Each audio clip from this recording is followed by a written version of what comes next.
I was still watching the taillights of other cars dissolve into the airport fog when my daughter leaned forward from the back seat and whispered it.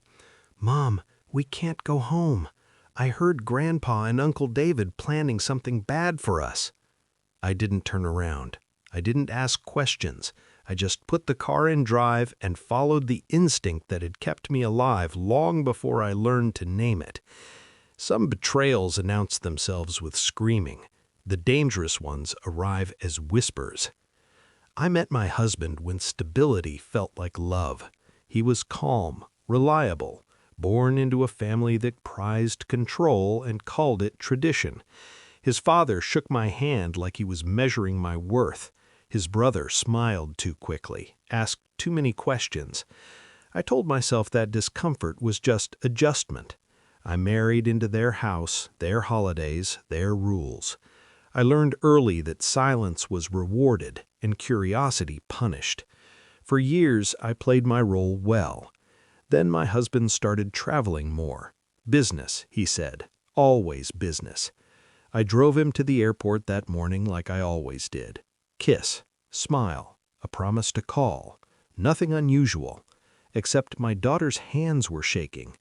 Children notice patterns adults explain away. The signs had been there before that day. Small things. My father-in-law asking about the deed to our house. My brother-in-law joking about custody laws. Conversations that stopped when I entered the room.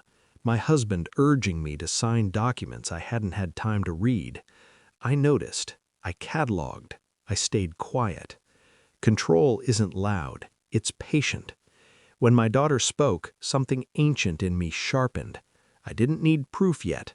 I needed distance. I drove to a motel off the highway, paid cash. One night became 3. I made calls while my daughter slept beside me, her breath steady, trusting me with everything she had.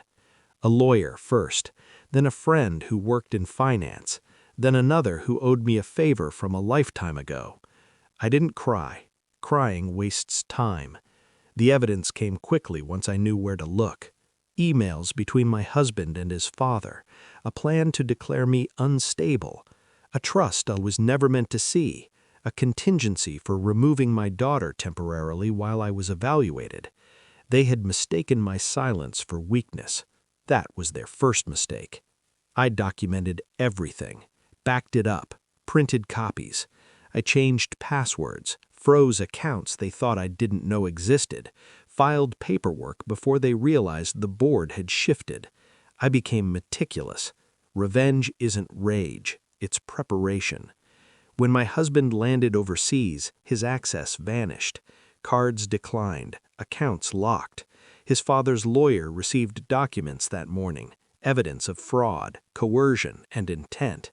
Uncle David's business partner got an anonymous packet that explained exactly why he should exit quietly. By the time they realized something was wrong, it was already irreversible. I didn't confront them immediately. I let them panic first. Fear clarifies things. The confrontation happened in the family house, the one they were so eager to keep me out of.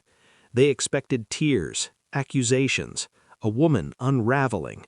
Instead, I brought folders. My husband's face drained as I spoke, not loudly, not emotionally, just precisely. Dates, messages, plans they thought were clever. I watched comprehension arrive like a slow poison. My father-in-law tried authority. I slid the restraining order across the table. Uncle David laughed once. I showed him the pending investigation. No shouting, no theatrics, just consequences. They asked about my daughter. I told them she was safe and that they would never see her again. The room went very quiet then. Power hates silence when it no longer owns it. After, I didn't feel triumphant. I felt clear. We moved. New city, new routines. My daughter sleeps through the night now. She laughs easily again. She trusts the world because I taught her that danger can be faced and ended. Sometimes I think about how close I came to believing their version of me. How easily I could have dismissed a whisper and walked back into a trap disguised as home. But I didn't. I listened. I planned. I finished it.